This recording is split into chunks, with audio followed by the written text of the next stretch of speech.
Subscribe to our YouTube channel and don't forget to press the bell icon to get all the latest updates. नमस्कार, मैं अनूप और आप देख रहे हैं मोजो स्टोरी। इंडिया में जहां अभी कोविड ख़त्म नहीं हुआ है, वहीं दूसरी तरफ दिल्ली में मानसून के सीज़न में फ्लू के लक्षण सामने आ रहे हैं। एक सर्वे के मुताबिक दिल्ली के 41% घरों में स्वाइन फ्लू के लक्षण देखे गए हैं। ऐसे में कोविड के लक्षण और स्वाइन फ्लू के लक्षण में क्या समानताएं हैं, ये जानकारी पाने के लिए हम आ गए हैं दिल्ली के एक हॉस्पिटल में डॉक्टर से बात करने के लिए। आइए हम यहाँ के डॉक्टर से बात करते हैं, जानते हैं कि कोविड के लक्षण और फ्लू के लक्षण में कितनी डिफरेंस है और कैसे इससे बचा जा सकता है। सर, दिल्ली में अचानक से फ्लू के केसेस बढ़ रहे हैं, किस टाइप के फ्लू है ये, कैसे? देखिए, सीजनल फ्लू है और ये हर साल होता है बरसात के दिनों में, बरसात के बाद खासकर, या सर्दियां शुरू होने से पहले दिवाली के आसपास ये फ्लू का टाइम होता ही है। और सीजनल फ्लू जो होता है उसमें टिपिकल इन्फ्लुएंजा वायरस, एडिनोवायरसेस अफेक्ट करते हैं, बड़े कंटेजियस होते हैं। वो एक फैमिली में आए, एक को हुआ, दूसरे को हो जाता है, तीसरे को हो जाता है। सो इसका बिहेवियर ये होता है कि आमतौर पे इसमें फीवर, बॉडी एक्स, थोड़ी बहुत खांसी, नज़ला, थकावट, वीकनेस, ये सारी चीज़ें इसमें होती हैं जो कि 3-4 दिन रहती हैं आमतौर पे। अनलेस कि कोई बीमार है, कि कोमॉर्बिडिटीज़ हैं, तो उसमें कई बार 1 हफ़्ता भी लग जाता है, लेकिन आमतौर पे ये 3-4 दिन में ठीक हो जाता है। लेकिन इसी टाइम पे स्वाइन फ्लू के केसेस भी देखने को मिल रहे हैं, जो कि कुछ हद तक बिहेवियर उसका कोविड-19 की तरह होता है। अब यही इंसान अगर उसको सांस में चढ़ना शुरू हो जाए और ऑक्सीजन फॉल करना शुरू हो जाए तो हम बहुत अलर्ट हो जाते हैं। हम सिर्फ कोविड टेस्ट ही नहीं करते, H1N1 टेस्ट भी करते हैं, इन्फ्लुएंजा ए टेस्ट भी करते हैं, क्योंकि इन सब का बिहेवियर एक ही जैसा है और इनकी इंक्यूबेशन पीरियड भी बहुत ज़्यादा फ़र्क नहीं है। इंक्यूबेशन पीरियड जो पहला वेव था कोविड का, उसमें ज़रा लंबा था, 5-6 दिन, 7 दिन, 12 दिन, 10 दिन तक भी था। लेकिन जो सेकेंड वेव आई थी उसमें इंक्यूबेशन पीरियड 2-3 दिन का था, बल्कि एक ही टाइम पे सारे फैमिली मेम्बर्स इन्वॉल्व हो रहे थे। सो ये जो स्वाइन फ्लू है, इसमें इंक्यूबेशन पीरियड थोड़ा सा लंबा होता है, लेकिन इन्फ्लुएंजा से थोड़ा सा लंबा होता है। लेकिन कोविड का तो ऊपर नीचे होता रहता है इंक्यूबेशन पीरियड, डिपेंडिंग ऑन कि हम किस वेरिएंट से डील कर रहे हैं। सो जब भी कभी पेशेंट इन सिम्टम से आए या उसके साथ में उसको सांस चढ़ना शुरू हो जाए या ज़्यादा सिक नज़र आ रहा है और ऑक्सीजन भी फ्लक्चुएट हो रही है, हम फ़ौरन उसको एडमिट करते हैं और उनके ये टेस्ट करते हैं ताकि स्वाइन फ्लू, H1N1 और इन्फ्लुएंजा ए और कोविड-19 को सेग्रीगेट कर सकें, क्योंकि सबकी ट्रीटमेंट फ़र्क होती है।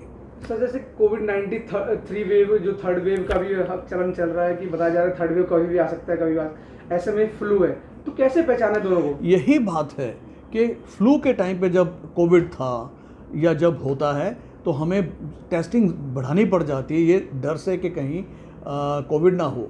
लेकिन जब इन्फ्लुएंजा का फेज़ नहीं होता तो ये सिम्टम्स, जब पीछे गर्मियाँ गुजरी हैं, अप्रैल मई में, खासकर जून में भी जब कोई फ्लू नहीं था, तो अगर ये सिम्टम लेके पेशेंट आ रहा था तो it was taken for granted कि हम कोविड-19 से डील कर रहे हैं, क्योंकि उस वक्त ना इन्फ्लुएंजा ए था, ना H1N1 था, ना ही फ्लू था।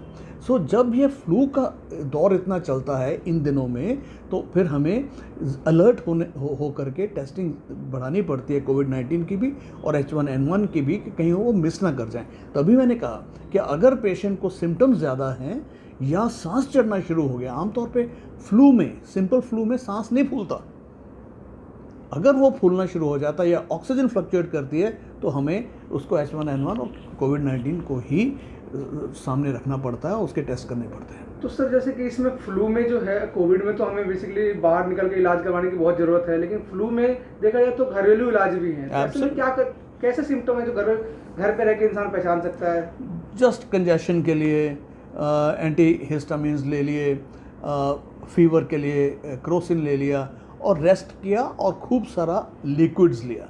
हाइड्रेशन ठीक होनी चाहिए, खुराक अच्छी रहनी चाहिए, रेस्ट करें, क्रोसिन या पैरासीटामोल लें, और साथ में अगर कंजेशन ज़्यादा है, नेज़ल सिम्टम्स ज़्यादा हैं, तो एंटी हिस्टामिन की टैबलेट्स देते हैं।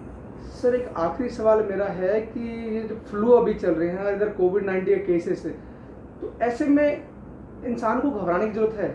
नहीं, घबराने की ज़रूरत नहीं है, लेकिन याद रखने की बात यह है कि अगर सांस चढ़ता है, देखिए मैं बार बार यही बात कर रहा हूँ, सांस चढ़ना सबसे इम्पॉर्टेंट बात है, बाकी सिम्टम कॉमन है। सांस अगर चढ़ रहा है या टेस्ट गड़बड़ हो रहा है, स्मेल चले जाती है, जो कि फ्लू में नहीं होता, H1N1 में नहीं होता, इन्फ्लुएंजा ए में नहीं होता, वो कोविड में ही होता है। अगर वो चीज़ें होती हैं या किसी भी सिचुएशन में सांस चढ़ रहा है तो आप हॉस्पिटल में फ़ौरन जाइए, डॉक्टर को दिखाइए, और वो टेस्ट कराना ज़रूरी हो जाता है, और अगर एडमिशन की ज़रूरत है तो करना चाहिए।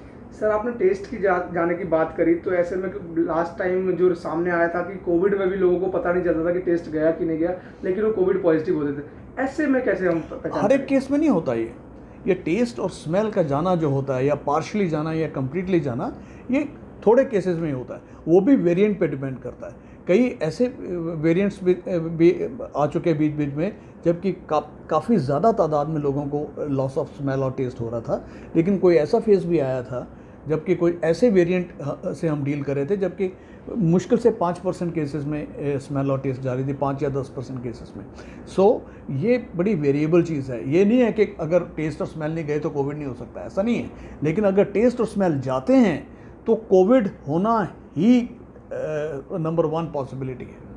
सर जैसे कि अभी सर्वे हुआ है कि 41% दिल्ली के घरों में जो है स्वाइन फ्लू और ये फ्लू के लक्षण देखे गए हैं, ऐसे में हॉस्पिटल में आपने किसी का ट्रीटमेंट किया अभी तक? ओ यस, हमने H1N1 में भी ट्रीट किया है, और इन्फ्लुएंजा तो फ्लू जो यूजुअल फ्लू है वो तो हम ट्रीट कर ही रहे हैं, वो तो हर रोज़ केसेस आ रहे हैं। तो जैसे कि अभी हमारी बात डॉक्टर MS कनवार जी से हुई, उनका कहना है कि ये जो फ्लू है ये सीजनल फ्लू है, इसमें आमतौर पे खांसी, जुकाम और बुखार की शिकायतें जो है लोगों में सामने आती है। वहीं दूसरी तरफ अभी स्वाइन फ्लू के लक्षण भी सामने नज़र आ रहे हैं, जो सीधे तौर पे कोविड-19 के लक्षणों से मिलते जुलते हैं। ऐसे में अगर स्वाइन फ्लू के लक्षण सामने आते हैं और लोगों में सांस लेने की शिकायत जो है नज़र आती है, तो डॉक्टर उसका इलाज बहुत गंभीरता से करते हैं। आप बने रहिए हमारे साथ, देखते रहिए मोजो स्टोरी। मैं हूं Anoop. It's great to see you here. Thank you for watching our work. If you haven't subscribed yet, don't forget to click the bell icon and subscribe to Mojo Story and support independent, robust journalism.